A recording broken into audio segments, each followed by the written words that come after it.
the key thing with the technology adoption lifecycle, this is important for everybody dealing with disruptive technology.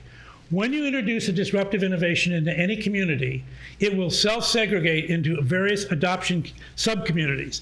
And that you have to take them on in order, and you have to know where you are in that sequence, because the playbook for each community is different from, in fact, incompatible with the prior playbook.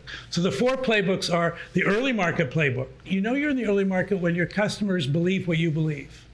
So when they believe what you believe, they buy into you, they get excited about you. All the early startups that Regis had trouble, they had wonderful success in the early market. People loved them. Fortune magazine wanted to write about them. It was really great. Big projects, flagship, amazing results. The next group wants no part of that. So it's like, that is early adopters, that's not me. I'm a pragmatist. And the pragmatists say, I'm going to do this when I see other people doing it and not before. And so you have this sort of junior high dance problem, right? How do I get the dance started? And so it turned out that second group, where we ended up calling them pragmatists in pain, they were pragmatists who were saddled with a problem they couldn't solve with their current solution sets. So they did not say, we believe what you believe, because they didn't. They said, but we need what you have. But in order to play that playbook, you have to give them 100% of the solution to their problem. Even though your product is maybe only 80%, you have to figure out a way to get them 100%. And that commitment is what a startup can afford to do, but a large company cannot afford to do. So a large company, if their partners will do it for them, it'll work. But as a startup, when you cross the chasm, that first beachhead market, you have to, so it's a very niche market, vertically integrated. We're going to do it whatever it takes. We're going to make this one group of pragmatists successful, because that's what gets the pragmatist dance started. And then that becomes contagious, and you can get another group of pragmatists, because they say, oh, well, those guys have done it. Okay, so with pagers, doctors did it, so drug dealers felt comfortable doing it. You know, I mean, but the point is, you get these niche markets going. That gets to a certain size. If you want to get to 100 million, 200 million, arguably 500 million, you can do it just niche by niche. But at some point, tech markets go to a third stage where people say, hang on, this isn't just DocuSign. This isn't just for real estate agents. This is for everybody.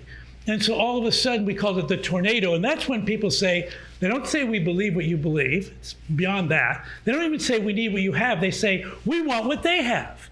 I want an iPhone. I want Wi-Fi in my restaurant. I want that. And that's when the markets take off. And that's when high-tech stocks go through the roof. Because all of a sudden, there's this amazing amount of demand comes into the economy all at once. It's a whole new money bucket. And if you're at that first mover advantage and you're the leader of that market, that's when these fortunes are created. And so we call that the tornado getting sucked up inside the tornado. And then at some point, that begins to level out. You get enough Wi-Fi everywhere. Everybody does have a mobile phone. Apple's going through it right now.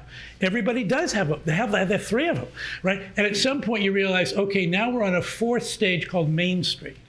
And Main Street is, hey, we're going to be buying and consuming this stuff for the next 15 years, but not in big honking chunks.